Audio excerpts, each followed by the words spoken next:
Why did old John Deere tractors last 50 years? It's a cold morning on a farm in 1948, and a man is about to start his tractor the only way it will start, by hand. There's no key to turn. He walks up to the big green machine, reaches down, and opens a small valve on each side to bleed off the pressure. He switches the fuel line over to a little tank of gasoline. Then, he crouches beside the engine, takes the heavy iron flywheel in his bare hands, and rolls it forward until he feels it catch. He pauses, and then he throws it back the other way with everything he has. The engine coughs, pops, catches, and settles into a slow, patient rhythm you could hear from a mile away. Chit, chit, chit. His wife in the kitchen hears it idle down at the end of the field and knows it's time to start lunch. That sound had a name. People called them Johnny Poppers. And the man crouched beside that flywheel will own this tractor for the rest of his life, rebuild its engine twice with his own hands, and never once consider throwing it away. There are tractors just like his, built in the 1940s, still running today, still plowing, still pulling wagons, 80 years on. So what did that old green tractor have that the machines we build now don't? Why did John Deere build this engine for 42 years, swear they'd never replace it, and then kill it overnight on a single day in front of 6,000 people? By the end, you'll understand why a tractor with only 2 cylinders became one of the most beloved machines in American history, and exactly what we lost the day it ended. It starts with that sound, and the sound came straight from the engine.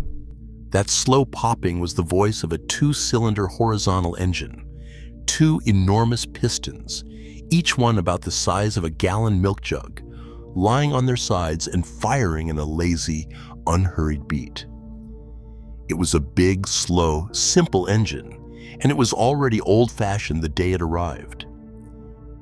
John Deere got it in 1918, when the company paid over $2 million for the Waterloo Gasoline Engine Company in Iowa, and inherited its plain, rugged little tractor, the Waterloo Boy. Deere looked at that 2-cylinder engine and made the decision that would define the company for the next 4 decades. They kept it, and they kept it on purpose. Here's why that mattered, and why farmers came to love it. While every competitor was chasing more cylinders, more power, more complexity, John Deere went the other way and built an engine a farmer could actually understand. Fewer parts, bigger, slower moving pieces you could see and reach and name. The company's own pitch said it out loud. This was a machine you could expert yourself. When something went wrong out in the field, you didn't load it on a trailer and haul it to a dealership and wait a week. You opened it up right there in the barn, with the tools you already owned, and you fixed it. That was the whole promise, and the man with the flywheel lived it. He overhauled that engine twice himself. When it was broken open on the barn floor, those 2 pistons sat there exposed, big as milk jugs, simple enough that a farmer with grease on his hands could understand every inch of what made his tractor run. It was cheap to feed, too. The early ones didn't even need gasoline to work. They ran on distillate, a low-grade fuel close to kerosene that cost a fraction of the price. You'd start it on a small tank of gas to warm it up, then switch it over to the cheap stuff and work the whole day for pennies. For a man counting every cent between harvests, that was everything. An engine that ran on the cheapest fuel he could buy, and that he could rebuild with his own 2 hands. That's the thing the old tractors had that we've lost the word for. They weren't just durable, they were knowable. The man with the flywheel could back a 4-wheel hay wagon down the narrow hallway of a barn like it was nothing. His son said watching him do it was like watching a magician, man and machine moving as one, because he knew that tractor the way you know your own hands. He could own it for 30 years, fix every part of it, and hand it to his boys still running. Over the life of the design, John Deere built more than 1.25 million of these two-cylinder tractors, and a huge number of them are still alive right now, popping away at county fairs and on small farms for one simple reason: they were built to be kept. So if this engine was so simple, so cheap, so beloved, why on earth did John Deere kill it? Because simple and beloved are not the same thing as powerful. By the 1950s, American farms were swelling in size, and a farmer working 1,000 acres needed more muscle than two big, slow cylinders could give him. Deere's rivals, International Harvester chief among them, were pushing smoother, stronger, modern multi-cylinder engines, and they were pulling ahead. For years, Deere dug in and refused. In 1937, a company vice president put out a public statement to calm the nervous loyalists, and the words are almost stubborn enough to laugh at now. "We want to assure those that are not so well informed that we are not coming out with a four-cylinder engine." They meant it, and they held that line for more than 20 years. But behind the doors at Deere, the truth was plain. The two-cylinders' time was running out, and the company decided that if the Johnny Popper had to die, it would not die quietly.